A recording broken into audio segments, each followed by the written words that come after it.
Azusa confidently walks toward her office building. As she makes her way inside, several employees glance at her, recognizing her as someone whose proposals and materials often win awards. At the entrance gate, she scans her ID, but the gate doesn't budge when she tries to walk through. Looking down, she realizes it isn't her ID that she scanned, but a business card for plumbing services. Meanwhile, in the publicity department, Kosuke is stressing over the pile of work waiting to be completed when Azusa enters and heads to her desk. Several coworkers greet her as others continue filing into the office. Once the greetings die down, everyone quickly gets to work. Minori approaches Azusa with a concern since one of the influencers they had contacted for a promotion is no longer available. She asks if Azusa has a solution. Azusa coldly reminds Minori that it's her responsibility to handle that issue, and that she should have come prepared with a proposal rather than asking for ideas. Still, Azusa suggests that if the influencer can't participate, they could use a stand-in, since several other talents are available for the project. She then walks over to Kosuke, handing him the documents she corrected on his behalf so he can forward them to the planning department. Noticing his messy desk, she scolds him, prompting Kosuke to hurriedly clean up. Azusa is soon called over by their boss, Iji. As she heads his way, two coworkers gush about how reliable she is, though Kosuke mutters that Azusa is actually quite scary. The girls reluctantly agree, admitting she could stand to be nicer. When Azusa reaches Iji, he informs her about a new hire who will be joining the department. He wants her to train him. A flicker of uncertainty passes through Azusa's eyes, but Iji reassures her that the newcomer is talented and should adapt quickly. He adds that it would benefit the company if someone as accomplished as Azusa trained him. Azusa smiles at the compliment and accepts the task, though inwardly she laments the situation. She has worked hard to cultivate an aloof and distant image, specifically to avoid being invited to after-work drinking sessions. Unfortunately, Iji seems oblivious to this and continues to believe she gets along well with everyone. The thought makes her even gloomier, though she resolves to remain professional. Before she can dwell on it further, an energetic voice greets the department. Turning, Azusa sees the new hire Yu greet Eiji. Catching her watching him, Yu apologizes for interrupting their conversation. Eiji introduces them, prompting Yu to politely introduce himself to Azusa. Azusa coldly greets Yu back, though inwardly she can't help but gush over how boyish and charming he seems. Still, she refuses to show her emotions, knowing Eiji is entrusting her with the responsibility of teaching Yu everything she knows. Gazing at him, she quietly swears to herself that she'll do her best to train him, despite her poor communication skills. Azusa brings Yu to the merchandising room and explains that the company originally started as a game developer, but has since expanded into other industries such as apparel, real estate, and more. She emphasizes that because the company covers such a wide range of businesses, their department is constantly handling multiple projects at once. She then quickly walks him through the different parts of the building, their desks, the kitchen, the copy machine, the nearest bathroom, and even a free snack area. Feeling accomplished, she believes she's managed to show him everything important. They dive straight into work, but soon Yu hesitantly calls for her attention, embarrassed that he doesn't know what his tasks are for the day. Azusa realizes she got carried away with the tour and completely forgot to explain his actual duties. Regaining her composure, she firmly tells him that he'll be joining her in a business meeting, and that from now, his role is to shadow her and observe. Before they leave, she insists they practice exchanging business cards as it's an essential part of professional etiquette. Azusa attempts to demonstrate, but in trying to force open her card holder, she accidentally spills its entire contents across the floor. Flustered by her own clumsiness, she freezes as Yu quickly gathers the scattered cards and hands them back to her politely. As planned, Azusa and Yu greet their guests at the company entrance and escort them to the meeting room. She asks if it's alright for Yu to join, and he introduces himself smoothly, offering his business card just as she had shown him earlier. She begins her presentation. Outwardly, it appears flawless, but inside she's rattled by Yu's attentive gaze, which makes her even more self-conscious. The meeting proves to be a tough one for her as she spends the entire time battling her nerves. After the meeting, Yu compliments Azusa on how professional she looked, though she feels mentally exhausted. She realizes it's almost lunchtime and wonders if it's proper for her, as the senior, to invite him out. She begins to smile to herself while thinking of a nice restaurant they could go to. Yu notices the smile, but is startled when her expression suddenly shifts into panic. In her inner monologue, Azusa frets about whether inviting him to lunch would be considered harassment. She also worries about appearing cold or unapproachable if she doesn't invite him. Her anxiety spirals further as she worries about what kind of small talk she could manage during the meal. Yu, noticing her troubled look, doesn't comment on it. Flustered, Azusa abruptly announces that she has another meeting and tells him to go ahead with his lunch without her. She hurries off, trying to hide the redness of her face. Once she's put enough distance between them, she slides down against the wall and sighs, wondering how she's supposed to mentor him when her personality makes even simple interactions so difficult. By the end of the day, Yu approaches her to say he's heading home. Azusa acknowledges it, then silently scolds herself for sounding so curt. Before leaving, Yu thanks her for looking out for him, admitting he had been very nervous about his first day. Azusa tells him it's normal for newcomers to make mistakes and reassures him that he can always rely on her. She offers him a few more words of praise before he leaves. As he exits, his other coworkers also stop to chat with him about his first day. That evening, as Azusa walks the dark streets home, she feels guilty. She realizes she spent more time worrying about her own image than focusing on Yu's feelings. She resolves that tomorrow she'll be more attentive and straightforward with him. The next day, Yu's chatting casually with coworkers when Azusa appears, coldly telling them to move out of her way. They immediately make room for her to pass. Azusa sits at her desk, inwardly proud of herself for greeting everyone normally, completely unaware that she actually came across as intimidating. Later, she assigns Yu to draft a proposal for a manga studio, handing him samples of her own past work for reference. As Yu dives into the task, Azusa vows that today will be the day she finally invites him to lunch. When Yu later asks her to review his work, she points out several mistakes and tells him to revise those sections. Before he can get started, she adds firmly that he should make the revisions after lunch. Azusa decides this is the perfect opportunity to finally invite Yu to lunch, but she doesn't notice he has already stood up to get his food, only to spot him returning to his desk with a cup of instant noodles. She immediately scolds him for eating something so unhealthy, but Yu explains that he's on a budget. Azusa chooses not to argue further and turns away, feeling guilty that she missed her timing and may have sounded too harsh, especially since she didn't know about his financial situation. Yu, however, notices the dejected look on her face. At a diner, Azusa eats her own lunch while feeling inadequate as a mentor. She recalls how her own mentor once brought her to the same restaurant, sharing words of wisdom and encouragement over a meal. The memory only deepens her sense of failure. Her phone ringing pulls her out of her thoughts. She quickly finishes her food before calling Ritsu back. On her walk to the office, she discusses the tasks still left to handle. Ritsu thanks her, then advises her to practice making small talk more often. He also brings up the collaboration cafe they worked on previously, feeling confident that the cafe will reach out with another project soon. Azusa hums in agreement, noting that such a project would be good training for Yu. Ritsu is amused to learn that Azusa now has a mentee. He teases her to go easy on the rookie, knowing full well that her communication skills aren't her strong suit. When Azusa mentally argues that she did fine today, Ritsu bluntly tells her that her usual short replies don't count as actual conversation or even an attempt. Watching from his office, he observes Yu and warns Azusa that younger employees these days won't hesitate to switch jobs if they feel unsupported. Azusa immediately worries that Yu might leave because of her poor mentoring. Ritsu suggests she try reading a self-help book, but Azusa frowns at the idea, insisting she doesn't need someone else's success story to tell her how to improve. With that, she ends the call and returns to the office. As the sun sets, the publicity department wraps up for the day. Azusa finishes her own tasks and heads home, stopping by a bookstore to pick up several self-help titles about communication and mentorship. Back in her apartment, she realizes she forgot to buy dinner. Opening the fridge, she finds nothing and settles for cup noodles. She scolds herself for eating the same thing she had chastised Yu about, though consoles herself that at least she's pairing it with vegetable juice. Diving into the books, she discovers the first rule of being a successful boss is to greet everyone with energy and a smile. Remembering her cold morning greeting, she realizes she had done the exact opposite. To practice, Azusa grabs a small mirror and begins testing out her smile and greetings. However, her own reflection looks so stiff and unsettling that she quickly gives up, deciding to move on to the next piece of advice. The book suggests that instead of being strict, she should nurture her subordinate with praise. The advice confuses her since she knows she'll eventually have to correct Yu's mistakes. Leaning back on the couch, she begins to wonder if she's really cut out to be a mentor at all. Her thoughts are interrupted when she remembers the cup noodles she left sitting out. Checking on them, she finds they're overcooked. Saddened, she breaks her chopsticks and digs in. The next morning, Azusa wakes up and realizes she overslept. Panicked, she hurries to get ready, worrying about the impression it would make on Yu if she were late. Fortunately, she manages to speed through her routine and arrives at the office perfectly composed. There she spots Yu, who greets her warmly. Azusa prepares to return the greeting but freezes when she overhears Akemi and Minori whispering about her. They say she's strict and scary, and that the only reason she gets away with her lack of social skills is because she's so good at her job.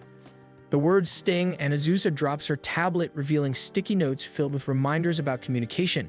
Yu quickly gathers them up and carefully hands the tablet back to her. As Azusa takes it, Yu catches a glimpse of the hurt expression she can't quite hide. She quickly composes herself and briskly tells him they should start their day. But before she can leave, Yu walks towards the two gossiping coworkers.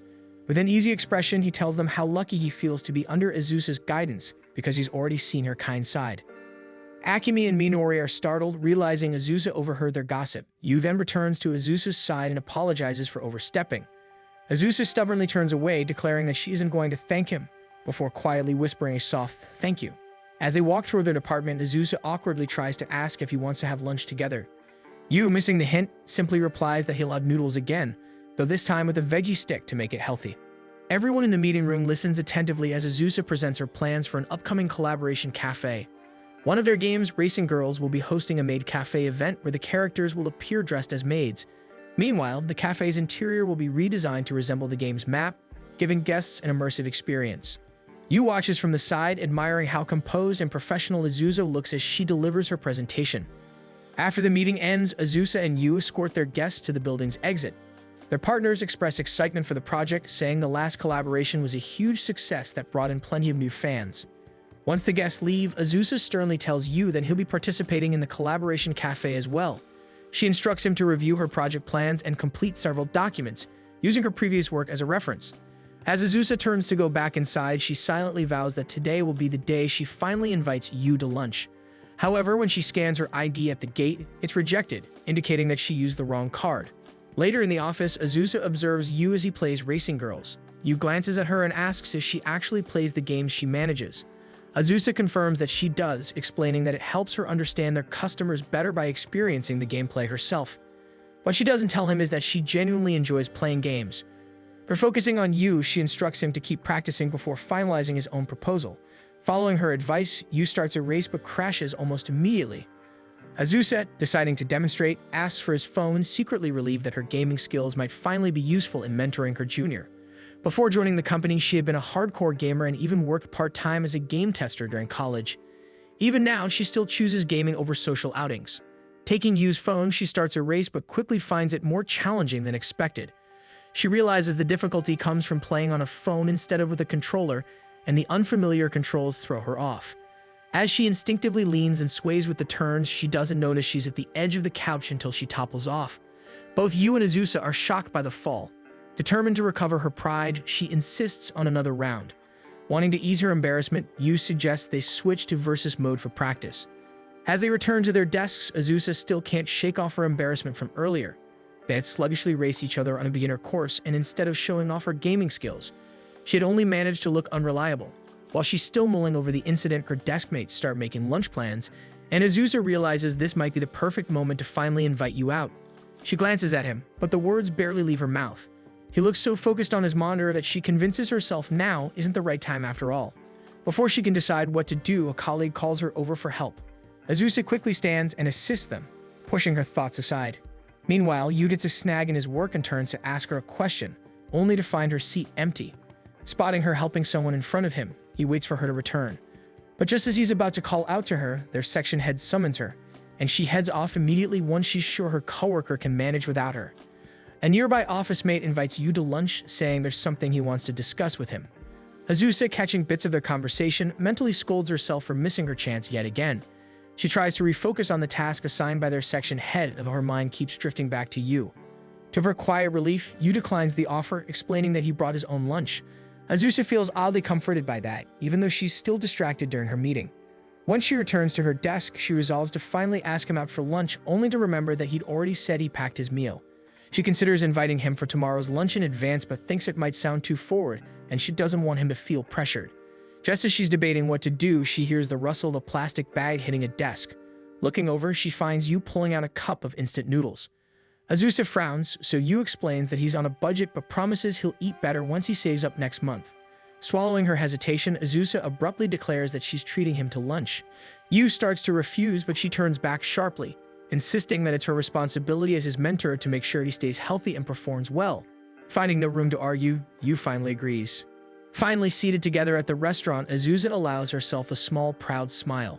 She has finally managed to invite Yu out for lunch. As she waits for their meals, she fondly recalls her own mentor and how she was taught to carry herself properly as a subordinate. Lost in thought, she doesn't notice Yu quietly placing some paper towels and a glass of water in front of her. Simple gestures she had meant to teach him herself. Yu notices her troubled expression and is about to ask if something's wrong, but the waitress arrives to take their orders. When their meals come, Azusa stares at his food in shock. Yu has ordered only a salad.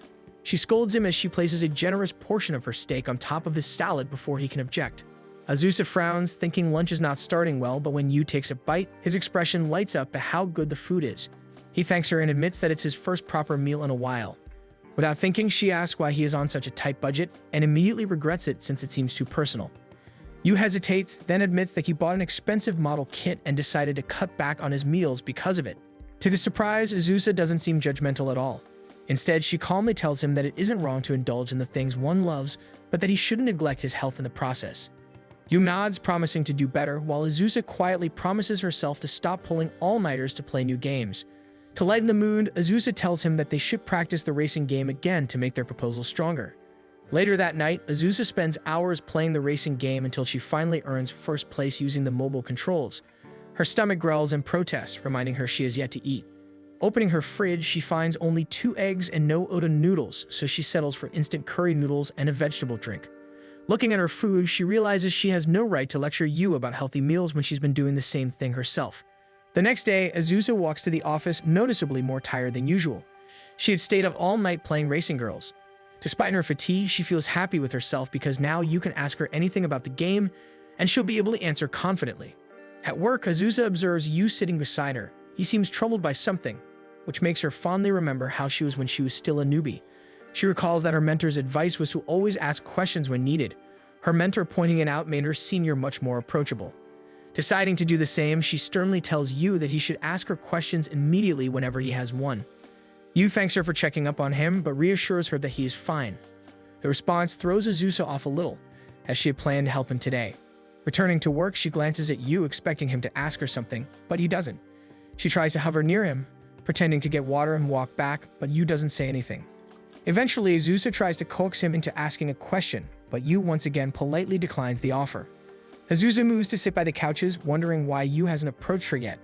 She begins to worry that she may have created an unwelcoming atmosphere and that yesterday's lunch wasn't enough to make her seem approachable.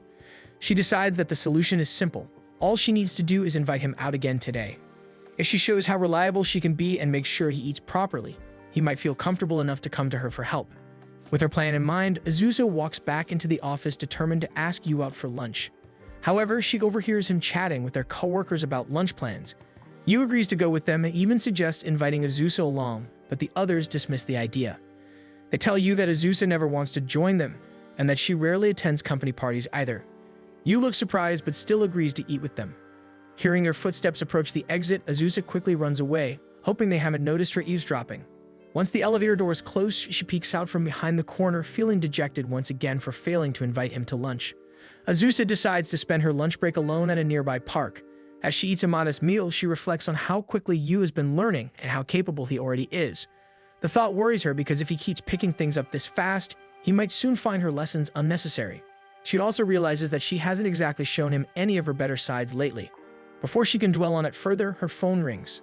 It's a call from one of their business partners, and she immediately answers in her usual composed tone. Meanwhile, Yu and his coworkers happen to pass by the park on their way back to the office.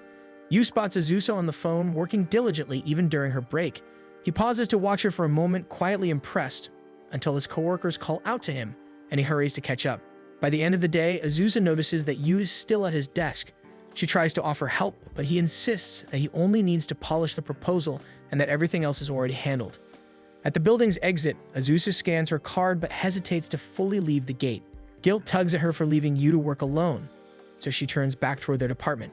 When she sees him focused on his desk, she suddenly feels shy about interrupting. Trying to sneak in quietly, she's quickly caught by Yu. Flustered, she explains that she came back because she'd forgotten to finish some tasks, then sits down and boots up her computer. Time passes, and Azusa eventually reminds Yu that they should head home since the last train is about to leave. Yu refuses, saying he's nearly done, but thanks her for worrying about him, and tells her she should leave ahead of him. Then, almost shyly, he admits that he finds her proposal inspiring, not just the writing itself, but her entire work ethic. He wants to create something she'll be proud of. When he turns to face her, he's startled to see tears welling in her eyes. He hurriedly offers her tissues, and Azusa tells him that while it's good to work hard, he shouldn't push himself too much. She adds that he's doing really well, even far better than she did when she first started. Yu thanks her for being considerate and for treating him to lunch, admitting that he knows she prefers to eat alone. Panicking, Azusa blurts out that she actually wanted to eat with him, that it wasn't a burden at all. Realizing what she just said, her face turns bright red and she hides her embarrassment by sternly telling him to finish his work. When Yu finally wraps up, Azusa books them a taxi, but the booking process takes so long that Yu falls asleep while waiting. Azusa quietly drapes her coat over him and even ties her scarf around his neck. Yu wakes up startled by how bundled he is, while Azusa just smiles to herself, content as they wait for their ride. Azusa and Yu are invited to discuss plans for an upcoming drinking party since one of their coworkers is about to get married. Azusa feels a pang of dread at the mention of marriage, remembering how her mother has been pressuring her to meet someone lately.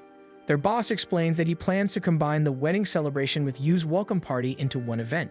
He adds that he wants Yu to organize it, saying it will be a good opportunity for him to learn how to entertain guests. He also asks Azusa to guide Yu in choosing a suitable restaurant and finding a gift for the couple. Azusa agrees but inwardly worries. She rarely socializes with her office mates and has no idea where people would want to eat, much less what kind of gift to buy.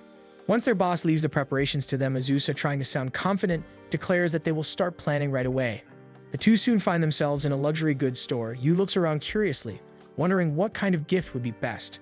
Azusa explains that gift giving is an important skill not only in the office but also in learning how to navigate society. As Yu browses through the displays, Azusa secretly pulls out her phone and searches for what would be an appropriate gift. She curses her lack of experience since her introverted nature has led her to skip so many weddings that she can't remember the last one she attended. She even recalls how she's never been invited to recent weddings because she never showed much interest before. Still, she's determined to guide Yu properly, even if she's just as clueless as he is. Her eyes soon land on a shelf filled with mugs. One particular set catches her attention, a pair of couple mugs with adorable cat designs. Yu notices the faint sparkle in her eyes as she picks one up for a closer look. Curious, he approaches and asks if she thinks the mugs would make a good gift. His sudden proximity startles Azusa, causing her to fumble and drop one of the mugs, which shatters on the floor. Yu immediately apologizes for startling her, but Azusa insists it isn't his fault. When a sales lady comes over to check, Azusa can't help putting herself down over her usual clumsiness. She tries to insist on paying for the broken mug, but Yu asks if they have another pair available since he'd like to buy them. Azusa protests, saying she should at least pay for them. But Yu simply explains that he liked the design and intends to use them himself. Before she can argue further, he's already at the counter paying for the set. Azusa feels defeated and vows to find the perfect present for the couple. Searching through her phone, she prides herself on her research skills, honed through years of obsessing over games. After Yu completes his purchase, she confidently announces that he should follow her since she's already thought of the perfect gift. Once they finish shopping, they stop for coffee. Yu thanks Azusa for the wonderful idea of getting the couple a pair of towels, saying he hopes they'll enjoy how soft they are. He then adds that he's surprised Azusa takes her coffee black. Putting on a confident air, Azusa explains that adding anything to coffee dilutes its original flavor. Yu looks impressed but admits he prefers his coffee with a little sugar. He takes a sip and Azusa glances at his cup longingly, wondering why she had to sound so pretentious. She recalls her mentor always drinking black coffee in front of her and had hoped to imitate her sophistication. Convincing herself that coffee is just meant to keep her awake, Azusa takes a sip but immediately screams as the bitterness overwhelms her. Yu, noticing her reaction, offers to get cream or sugar, to which she quickly replies that he should bring both. After adjusting her drink, her mood brightens until she realizes she just embarrassed herself in front of her junior. Trying to recover her composure, Azusa shifts the topic, saying they should move on to the next task, reserving a venue for the party. With the celebration scheduled just before Golden Week, she worries most places might already be fully booked. They take out their phones to look up good restaurants. As Yu talks about possible venues, Azusa finds herself distracted, quietly observing him instead. Rather than focusing on his suggestions, she starts wondering if Yu likes to drink and begins thinking about the little things she's learned about him so far. Noticing her gaze, Yu tries to get her attention, but Azusa abruptly asks if he enjoys drinking. Yu admits he isn't really into alcohol. Azusa claps her hands in delight, happy to find they share the same sentiment. Catching herself, she calms down and tells him there's no need to force himself because drinking tastes better when shared with people one feels comfortable around. Yu thanks her for saying that, relieved that he doesn't have to pretend. He then mentions he's heard that Azusa usually skips drinking parties. Sensing the concern in his tone, Azusa reassures him that she'll attend because this party also celebrates his welcome to the company. Azusa advises Yu that it's perfectly fine to decline a drinking invitation if he doesn't feel like going. Yu feels reassured by her words but suddenly admits that he'd like to drink with her someday. The admission catches Azusa off guard and she blurts out that she doesn't see any merit in drinking with him. She instantly regrets her words, scolding herself internally for sounding so cold when Yu had only tried to be friendly. Unable to find a way to take it back, she hurriedly grabs her phone and tells him they need to reserve a restaurant as soon as possible. The next morning, Azusa walks to work still weighed down by guilt for turning Yu down. When she arrives at her desk, she notices the cat-patterned mug placed beside her computer. She asks Yu about it, and he nervously explains that he only really needs one mug. He adds that he noticed how much she seemed to like that particular set, so he decided to give the other one to her as a token of gratitude. Touched and flustered, Azusa awkwardly tells him that she'll use it as a toothbrush holder. That evening, the beer party finally takes place. Azusa is tasked with giving the opening toast. She keeps it brief, telling everyone they should blame their boss for making her do it since she doesn't have any sentimental words prepared. She congratulates her coworker on her engagement and raises her glass to lead the cheer. Sitting beside the newly engaged coworker and their boss, Azusa is thanked for helping set everything up and for finally joining a company event.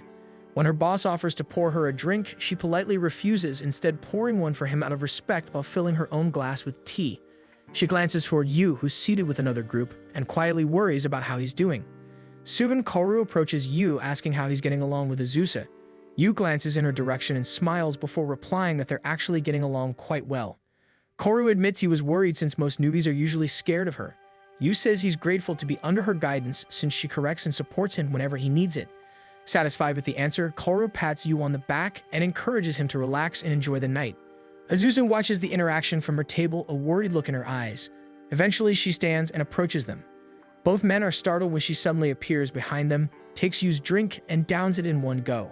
Speaking firmly, she declares that Yu is her mentee, and she can't just sit around letting him drink whatever is handed to him unless she tests it first. Amused by how she's finally socializing, Kaoru laughs and pours her another drink. Azusa eventually sits down between Kaoru and Yu, already feeling the effects of the alcohol. Minare offers them some food, and when Kaoru tries to pour Yu another drink, Azusa quickly pours a glass of tea and shoves it in front of him, insisting he drink that instead. Kaoru tells her she should just let Yu drink a little. Embarrassed, Azusa excuses herself and heads to the bathroom. After a while, Yu notices she hasn't returned. He glances out the door and finds her outside. Yu goes to check on her, and she tries to act fine but eventually admits that she's feeling a little sick. She tells him she'll head home ahead, and Yu offers to grab her belongings. When Yu returns to the room, the others express their disappointment that Azusa is leaving, especially since this was the first time she had ever joined one of their parties. Kaoru insists that Azusa can go home, but Yu should stay and continue drinking with them. Yu tries to slip away to deliver Azusa's things, but his coworkers won't let him go. Just then, Azusa re-enters the room with a stern expression. She announces that she received a call from a client dissatisfied with Yu's performance and that she needs to discuss it with him immediately. Yu looks confused at first since he doesn't recall making any mistakes, but when he catches Azusa's subtle glance, he realizes she's giving him a chance to escape. Playing along, he apologizes to the group and quickly excuses himself to handle work matters. As they walk home from the party, Azusa apologizes for making a scene and for driving him away early. Yu tells her he's actually grateful since he didn't really want to drink in the first place. Relieved, Azusa still looks pale, so Yu suggests they rest before continuing. Sitting on a nearby bench, Azusa hesitantly asks if Yu finds her a scary mentor. She explains that she noticed him looking nervous during the party and wondered if she was the cause. Yu admits he was nervous, but only because it was his first office party, so it had nothing to do with her. After a brief moment of silence, Azusa slowly puts on a smile and tells Yu that taking slow, deep breaths can help whenever he feels nervous. Yu smiles back and says he doesn't think she's scary at all. In fact, she's been kind to him the entire time. He fondly recalls the first time they met when he was nervously rehearsing for his interview and Azusa had misspot him. She had told him to take calm, steady breaths and treat the interview as a chance to get to know the company. He thanked her then and had been curious about her ever since. Suddenly, Azusa stands from her seat and begins walking ahead. Surprised, Yu blurts out that he'd like to share a drink with her someday. To his shock, she accepts in a playful tone, admitting that she wants to teach him many things and learn from him too. Yu's spirits lift at her response, but his relief quickly turns to worry when he notices her steps becoming unsteady. Before he can react, Azusa nearly collapses, the alcohol finally catching up to her. The next day, Azusa scolds Yu for not taking a shower. He apologizes, explaining that after escorting her home, he missed the last train and ended up staying at a friend's place, where he fell asleep right away. She feels guilty hearing his story until her eyes land on a faint lipstick stain on his shirt. Jumping to conclusions, she immediately assumes he stayed at a girlfriend's house. Kaoru notices it too and points it out. Before Yu can explain, Kaoru has already walked off, convinced that Yu has a girlfriend. Unable to contain her curiosity, Azusa demands an explanation. Flustered, Yu insists that the lipstick stain came from her when he helped her into the taxi the previous night. Azusa's face turns bright red. Mortified, she insists that he take off his shirt so she can buy him a new one, but Yu quickly pulls back because she's trying to undress him in the middle of the office. Before the situation can get any more awkward, their boss calls for them. He asks if the two of them can take his place on a business trip to Okinawa during Golden Week. On the plane ride to Okinawa, Azusa reminds Yu that they have a full schedule ahead of them. Yu gives her a confident smile, promising to do his best. Azusa then turns her gaze toward the sea below, instantly mesmerized by the sparkling blue water. When they land, a company representative greets them and informs them that they will be carpooling to the shooting location. The car ride is lively, filled with chatter among the shooting team. Amid the conversations, Yu reviews his notes, and Azusa quietly observes him until they arrive at their destination. The photo shoot begins smoothly. The model Nashiko easily gets into rhythm, making the shoot feel effortless. Yu, in charge of filming the behind-the-scenes footage, asks Azusa if they're allowed to record during breaks. Azusa confirms that they already have permission, but reminds him to inform anyone he plans to film. Yu then questions why Azusa herself is in a swimsuit, assuming only Nashiko would wear one. With an air of pride, Azusa explains that it would be impolite to let Nashiko be the only one dressed that way, so she decided to join in so things wouldn't be awkward. Yu, flustered, replies that it really isn't necessary since swimsuit modeling is part of Nashiko's job. When he notices Azusa's expression falter in embarrassment, he quickly takes it back, admitting he doesn't really know anything about swimsuit shoot etiquette. Suddenly, a gust of wind blows Nashiko's sun hat into the sea. Without hesitation, Azusa dives after it and manages to retrieve it. She gives everyone a confident smile as she holds it up victoriously. When she returns to shore, she hands the hat to an assistant who thanks her, and Yu immediately offers her a towel. Azusa refuses, opting to let herself dry naturally as she proudly declares that it was a good idea to wear a swimsuit after all. Yu says that he'll wear one too next time they have a swimsuit shoot. Realizing how excited she must have sounded earlier, Azusa suddenly becomes self-aware. Just then, a staff member approaches and showers Azusa with compliments about her figure.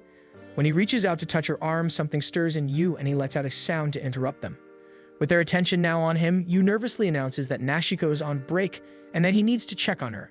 The staff member quickly apologizes and excuses himself since it also means he needs to buy the team refreshments. As he leaves, Azusa lightly slaps Yu's arm in appreciation for stopping the man. The two head off to where Nashiko is resting, though Yu can't shake off a lingering feeling of unease.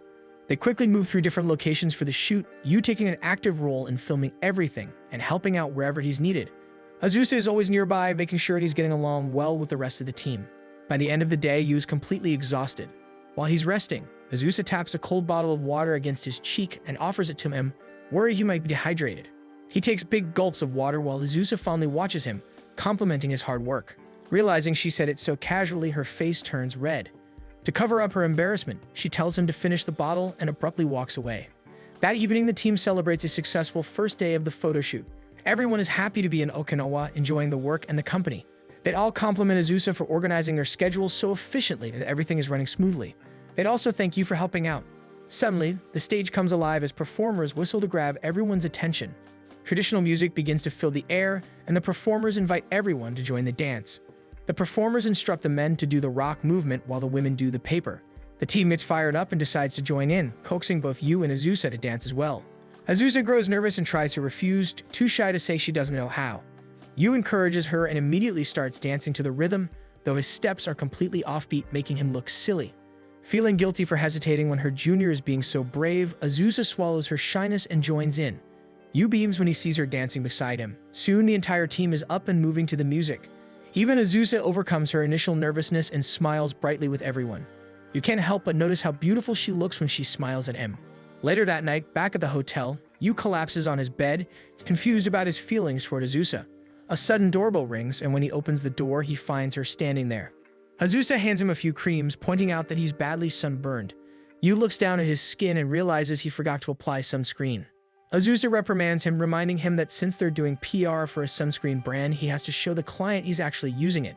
Yu's expression falls and Azusa softens her tone, explaining that Okinawa's rays are stronger than usual regardless of the season. Recognizing her attempt to comfort him, Yu smiles and promises to apply sunscreen tomorrow. The next day, the shoot takes place in a field. Everyone on the team is in high spirits since it looks like another day of smooth sailing. Azusa notices how strong the sunlight is, but the shoot continues as planned. Unlike yesterday's beach-inspired setup, today's theme focuses on Okinawa's notable city sites. They even visit a shrine where Nashiko is asked to draw a fortune. After reviewing the shrine shots, they head back to the beach to discuss the rest of their plans. Since it's the last day, everyone thanks each other for their hard work. Azusa announces that with everything finished, the team is free to enjoy the rest of the afternoon. The group cheers at the news since they finally have time to explore Okinawa. Azusa, however, feels unsure. She wants to invite Yu to go sightseeing with her but worries it might come off as bossy or that he might prefer to spend his free time alone. Meanwhile, Yu wonders what Azusa plans to do. One of the staff members suddenly suggests that they all go sightseeing together as a group. The idea catches both Yu and Azusa by surprise, though the rest of the team eagerly agrees. As everyone waits for their response, Azusa starts to panic. She's already exhausted from socializing yesterday and earlier today and isn't sure she can keep it up for the rest of the afternoon. Still, she tries to convince herself she can manage since they'll be heading home soon anyway. Noticing her unease, Yu interrupts before she can agree. He says he'd rather use their free time to prepare ideas for their upcoming collab cafe. Azusa immediately latches onto the excuse to work, relieved to avoid further socializing, and the team decides to split up. Once they're alone, Azusa admits that Yu really saved her back there and asks which cafe he wants to visit first. Yu quickly looks up options on his phone, but there are too many choices. Azusa leans over to take a look and easily picks a spot for them to start with.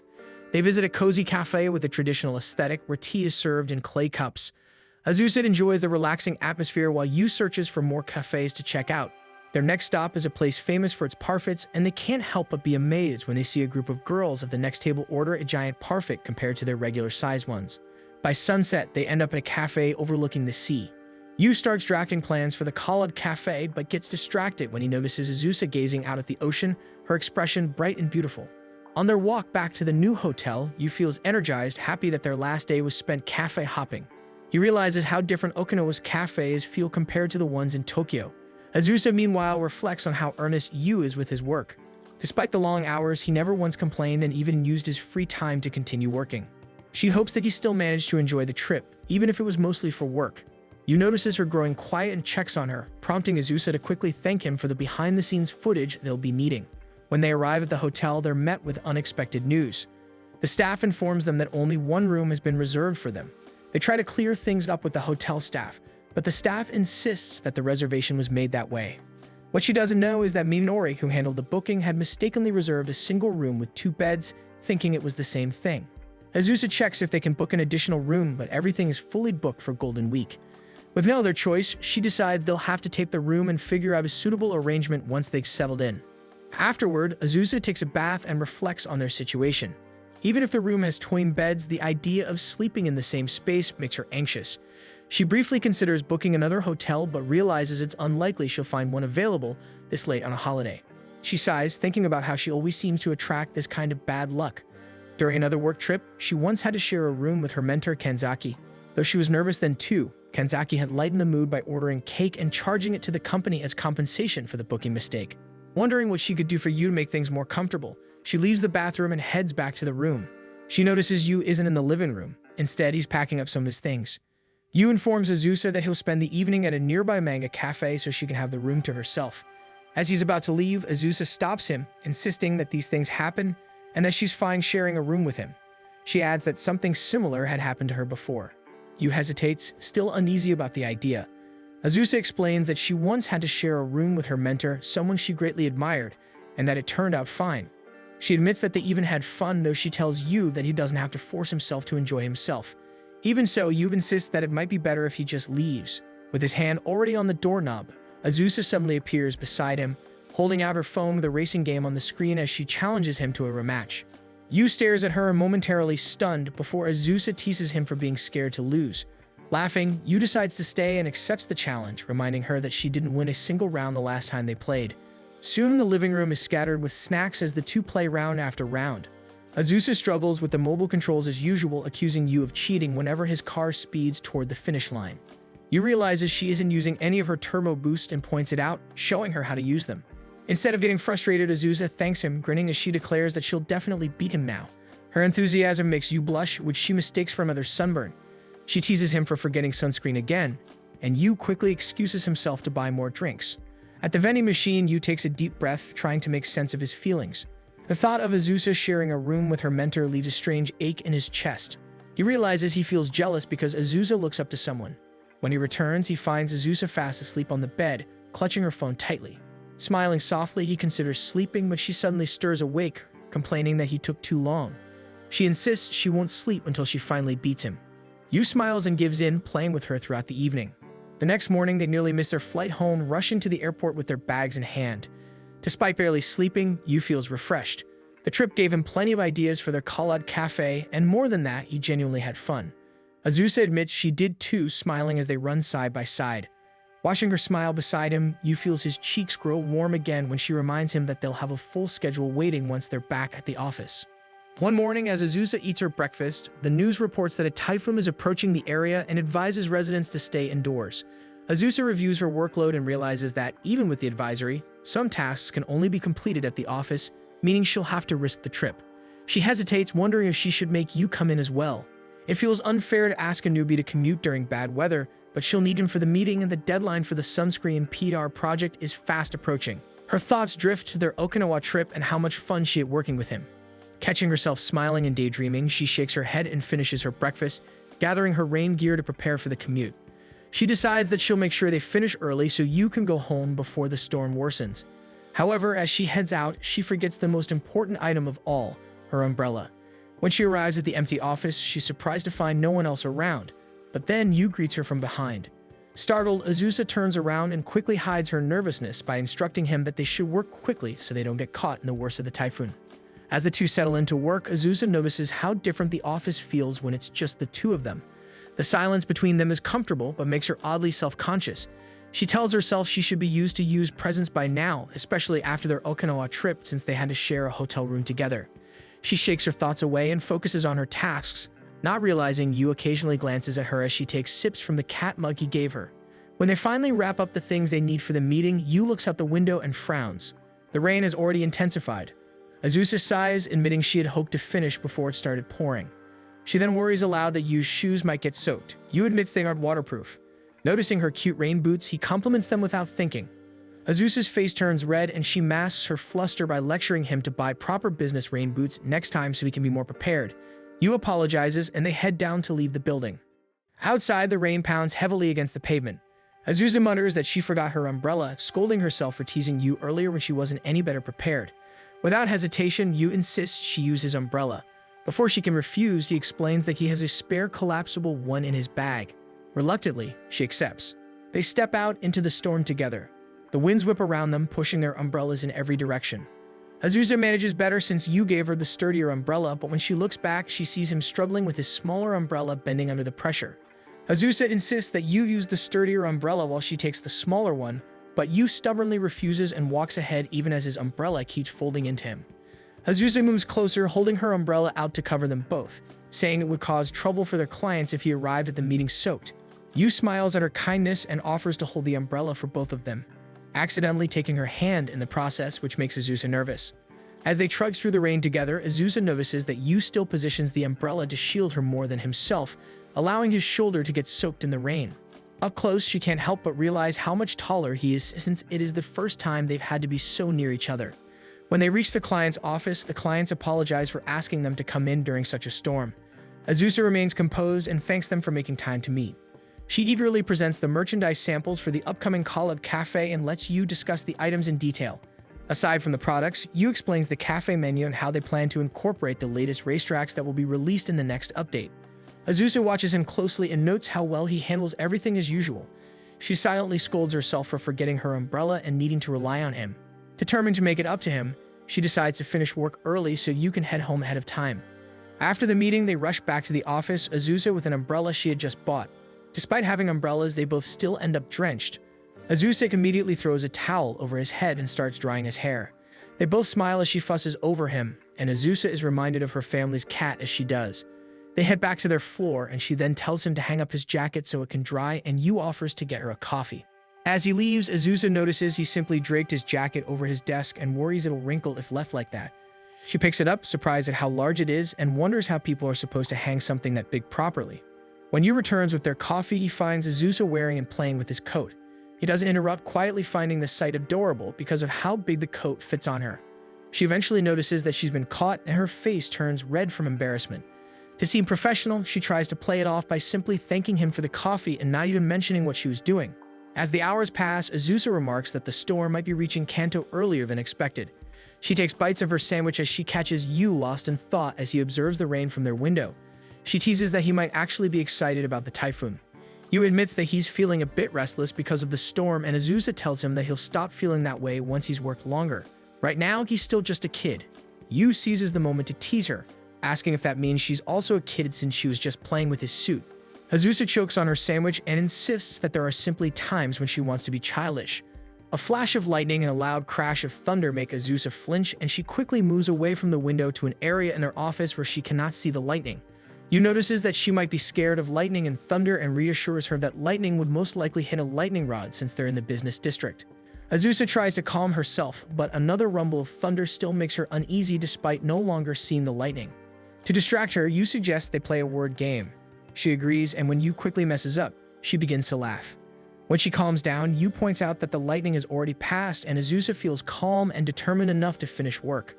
As the day draws to a close, the rain starts to pick up again. She advises Yu to head home early before the trains stop running. Yu hesitates, realizing Azusa plans to stay behind. She admits that she will since there are still tasks she can only do in the office, and she wants to finish them now since she'll be working from home tomorrow. Instead of leaving, Yu offers to help so she can go home sooner. Touched by his thoughtfulness, Azusa asks him to retrieve some documents from the sales department while she attends an online meeting. She tells him to just leave the papers on her desk afterward and head home directly. As she moves to another room for the meeting, she can't help but think about how kind Yu is. Down in the sales department, Yu finds Sukahara, a senior from his school. Seeing him there, Sukahara decides to have some small talk with Yu. Sukahara complains about all his deadlines today and asks Yu if he can give him some of his tasks so he can head home earlier. Meanwhile, Azusa finishes her meeting and notices how late it's gotten. The wind outside sounds much stronger now, and she wonders if the trains are still running. When she returns to her desk, she's surprised to find Yu still there. Although she wants to ask why he hasn't left, she instead tells him they should hurry up and go so they can catch a train. But Yu says she should go ahead since he was asked to help out by a senior, so he plans on staying overtime. Azusa's patience snaps. She storms over to the sales department and confronts Sukahara, telling him not to dump his work on Yu. Sukahara insists it was just a request and that he didn't force Yu to do anything. But Azusa fires back that he used his seniority to make Yu comply, explaining that asking a junior for help is practically an order they can't refuse. She accuses Sukahara of taking advantage of that. Azusa firmly tells Sukahara that she will not tolerate her junior working overtime in such bad weather and orders him to do his own work. With that, she storms out of the department. Sukahara gives a quick apology to Yu, who smiles and thanks him before running after Azusa. Yu catches up to her, and Azusa tells him to just say no to extra work next time. Before they head out, they check if the trains are still running. Once Yu confirms, Azusa tries to lead the way to the station but nearly gets blown away by the wind. She quickly retreats to the safety of the building, and the two of them stare outside, wondering how they'll even make it out alive. Azusa suggests that since the rain is so strong and they'll get wet anyway, they should just make a run for it. Yu, however, suggests they share an umbrella instead. He insists that it's safer than running, reasoning that at least they'll have some cover if anything flies toward them. Trying to convince her, he adds that in times like this, being a man can be useful since he's strong enough not to be blown away and can keep the umbrella steady for them both. He realizes his words sound weird and emphasizes that he really just meant strength and nothing else. Azusa finds herself agreeing, and just like before, she ends up walking very close to Yu. His words make her realize that even if he's her junior, he's still a man, and that thought makes her nervous. At the same time, she can't help but notice how reliable he is even outside of work. Yu glances at her to check if she's doing okay and admits that the umbrella isn't really helping much. Azusa insists that it is helping. She then admits that the reason she wanted to run earlier was that she was scared of missing the train. Yu laughs at her honesty before quickly apologizing. Suddenly, a strong gust of wind nearly rips the umbrella from Yu's hand. He leans it closer toward Azusa to keep her from getting wet. Azusa starts to protest, but Yu suggests she move closer so he can shield them both better. Nervously, she steps closer until they're side by side beneath the umbrella, walking together through the storm. Azusa asks if Yu can still walk properly, and he says he's fine, which makes her smile. Luckily, they both manage to catch the train and are surprised to find that they actually take the same line home. Azusa usually ends work later than Yu, so he's never had the chance to ride with her before. They make polite small talk to fill the awkward silence, and soon enough, the train stops at Azusa's station. Before she leaves, Yu hands her his umbrella since it's sturdier and mentions that he lives close to his own stop. Azusa smiles and accepts the umbrella, also handing him a small pack before stepping off the train. She thanks him for the work he did that day and watches as he bows politely just before the train starts moving again. When she arrives home, Azusa hangs Yu's umbrella beside her own, adjusting it so they're close together. She feels a quiet relief knowing she won't have to face the storm tomorrow, though part of her isn't sure how she'll face Yu either. Meanwhile, Yu arrives home and begins drying his hair with the towel Azusa had given him. As he does, he wonders if he should buy some nice-smelling fabric softener to wash it with. Azusa rehearses her lines on the way to work, planning to ask Yu out for drinks as a thank you for lending her his umbrella. But as she nears her department, she spots Yu talking with Miho, whom she hasn't met before. She slows her steps and listens in on their conversation, a strange feeling of jealousy stirring inside her. The moment she realizes it, she shakes it off and tells herself she should be happy for Yu. Mentally, she cheers him on instead. As she listens longer, she overhears them talking about fireworks. Assuming the event is happening soon, she decides to postpone inviting Yu out for drinks and starts to walk away. However, she freezes when she hears Akemi and Minori suddenly butt into the conversation, asking if they can join Yu and Miho to watch the fireworks. Irritation rises in her because she finds it rude that her coworkers would interrupt Yu's conversation just to invite themselves. The more she listens, the more she feels that Akemi and Minori are overstepping their bounds. Seeing Yu and Miho politely struggle to refuse their seniors, Azusa finally decides to step in. She walks up and announces that she'll be joining them as well. Her unexpected declaration makes Akemi and Minori instantly back down, nervously excusing themselves and leaving the group alone. Azusa is secretly relieved that her reputation as an unapproachable senior still works in her favor. Turning back to Yu and Miho, she quickly clarifies that she doesn't actually plan on joining them and that Yu should enjoy the festival with Miho. When she sees their confused expressions, she realizes perhaps she completely misread the situation. Maybe they had wanted to go with their seniors after all. But before she can correct herself, both Yu and Miho invite her to join them to watch the fireworks. The three of them head to the break room to talk. Miho introduces herself as a new hire from the Public Relations Department. Azusa introduces herself as well, and Miho cheerfully says it feels like they already know each other since she's heard so much about Azusa. Flustered, Yu tries to change the topic, suggesting that they should finalize their festival plans so Azusa can return to work. Miho pulls out her phone and shows Azusa that she won seated tickets for the fireworks festival, explaining that all 6 new hires plan to go together. Azusa pales at the thought since it means she'll have to mingle with 6 of her juniors, which sounds painfully awkward for her as a senior. She tries to decline politely and suggests that they all enjoy themselves without her, but Miho insists she join since she's always wanted to talk to her. Yu tries to subtly help Azusa out of the situation, but Miho doesn't catch his hints, leaving Azusa trapped in an invitation she doesn't know how to refuse. That evening, Azusa thinks about the upcoming festival and what she should wear. She knows most people wear yukatas, but she has no idea what looks nice. Then she remembers that her mother had bought her 1 year ago that she never got to wear. She calls her mother, whose cheerful voice immediately fills her ears. They exchange a few words before Azusa brings up the yukata. Her mother gets excited and assumes Azusa needs it for a date. Flustered, Azusa quickly corrects her, explaining that she's only going with coworkers from the office. Her mother sends her a photo of the yukata, and Azusa pales at the sight since it's overly childish. She decides against wearing it, but her mother insists on sending her some accessories and even a bit of money so she can buy a new one. Azusa tries to argue that she can buy her own, which makes her mother laugh, realizing Azusa probably has plenty saved since all she does is work and stay home playing games. At the yukata shop, Azusa feels overwhelmed by the sheer number of choices. A sales lady approaches and offers to help, but Azusa stiffly declines. The woman politely steps back, and Azusa silently apologizes in her head, knowing she was only doing her job. As she browses, she spots a yukata pattern with turtles and for a moment thinks of Yu. She quickly shakes the thought away and decides to buy the yukata displayed on the mannequin instead. Back home, she watches tutorial videos and tries to put the yukata on herself, but no matter how many times she adjusts it, it still looks wrong. After nearly an hour, she admits defeat and realizes she'll need help. The next day at work, Azusa discreetly heads to the Public Relations Department and signals Miho that she wants to talk. Miho initially assumes Azusa plans to back out of joining the group, but Azusa surprises her by saying she's planning to wear a yukata. Miho's eyes light up as she had wanted to wear one too, but was afraid she'd stand out. Knowing Azusa will wear one gives her the confidence to do the same. Realizing she got carried away, Miho reins herself in and lets Azusa continue. Azusa asks how Miho plans to wear hers, and Miho explains that some salons offer dressing services by appointment, though she's just planning to follow video tutorials instead. As Miho continues to chatter excitedly, Azusa decides it would be safer to book a salon to help her with the yukata. After their talk, Miho happens to spot Yu in the hallway. With a teasing grin, she tells him to look forward to seeing Azusa in a yukata. Yu immediately flushes red as Miho sings and skips away. On the day of the festival, all the new hires gather near the station. Many of them are eager to finally meet Azusa, having heard rumors around the office about how intimidating she supposedly is. Yu tries to defend her, explaining that while she's strict, she's also kind and hardworking. His friends just say it's probably Yu's kindness that brings out her softer side. Before Yu can argue more, Miho spots Azusa first and waves her over. Yu looks up and freezes when he sees her wearing a light yellow yukata that suits her perfectly. Miho, more composed, rushes up to compliment her, and Azusa politely returns the praise, learning that Miho had managed to put on her own yukata. Azusa then greets the rest of the group, telling them to enjoy the night even with her around. The group eagerly returns her greeting, relieved to find she's not nearly as scary as they imagined.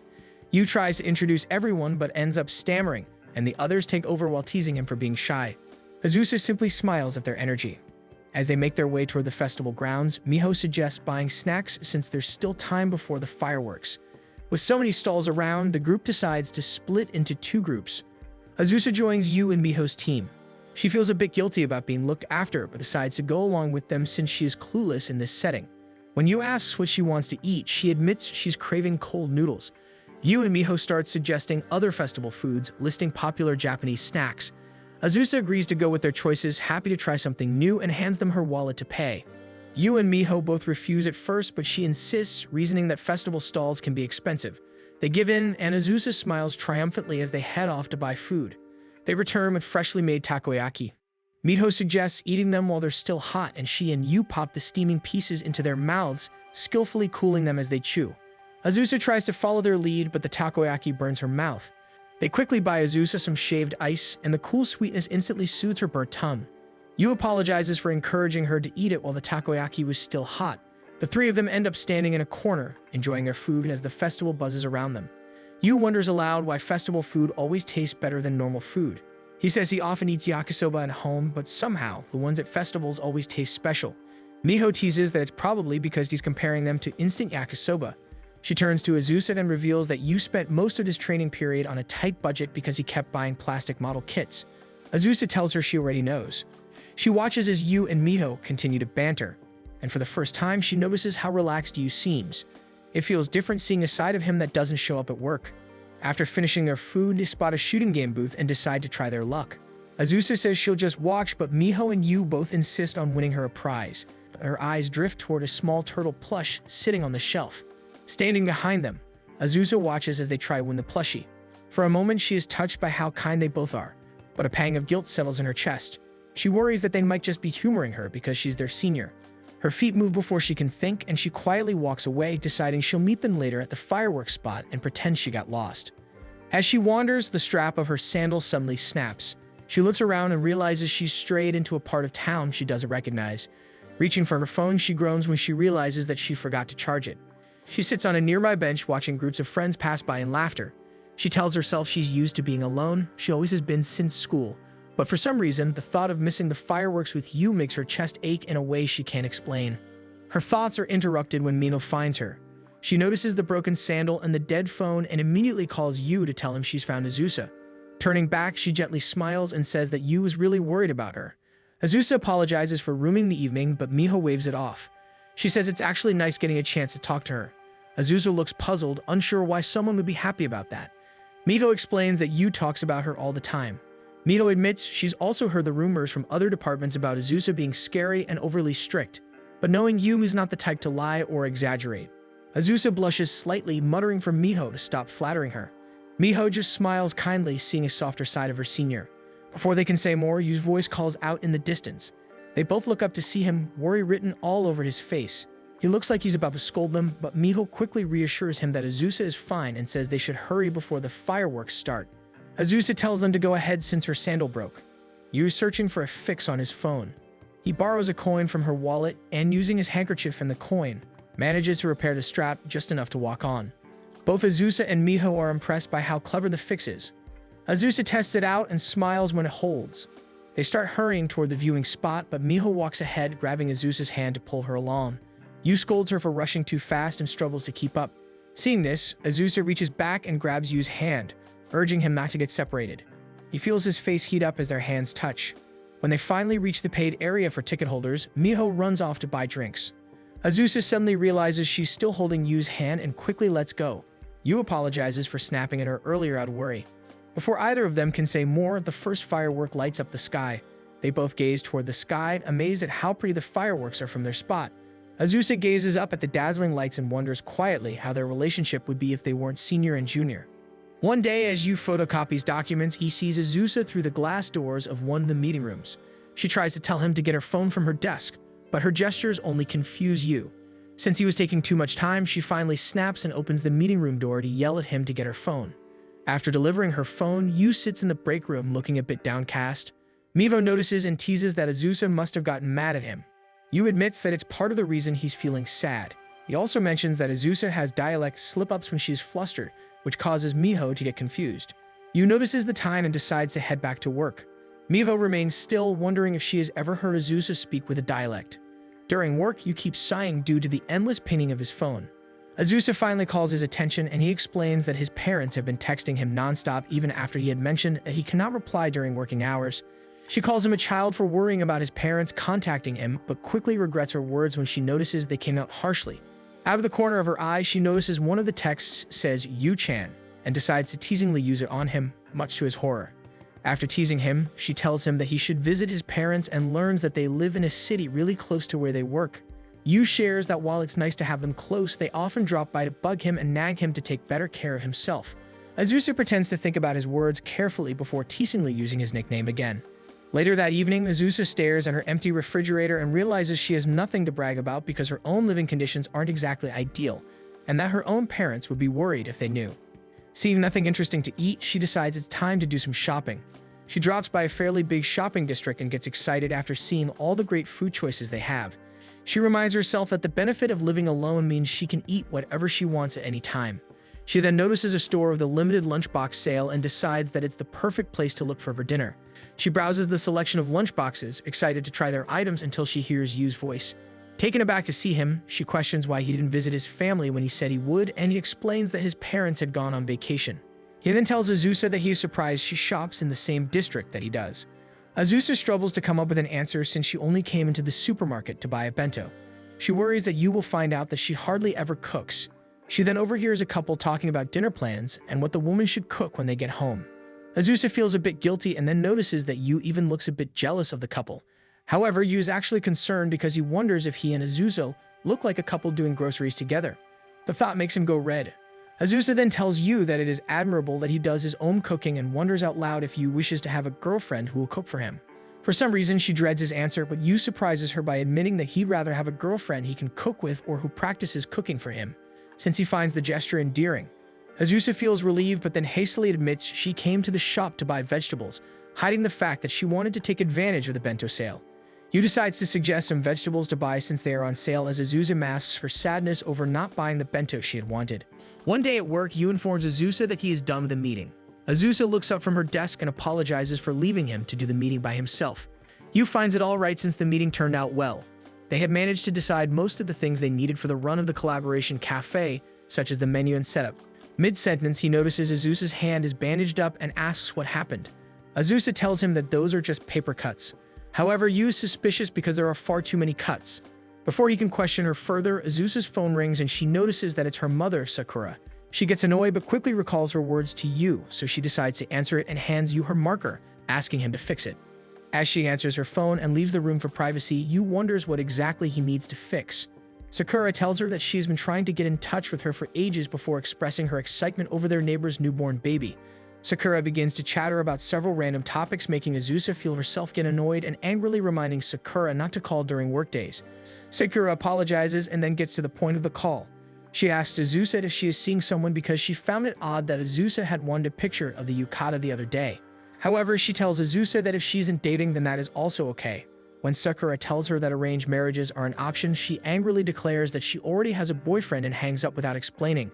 She then notices Yu nearby, looking shocked at her declaration of having a boyfriend.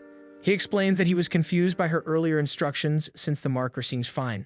Azusa realizes she let her dialect slip and use a different word to mean something else. She pales and explains that in her dialect, it means to put away an item.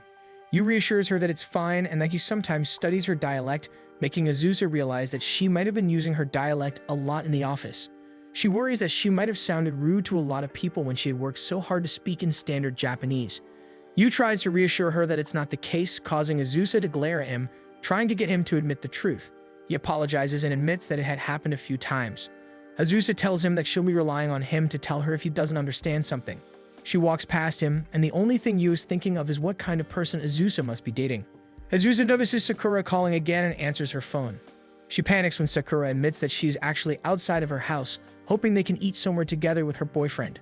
Azusa blanks out, making Yu worry.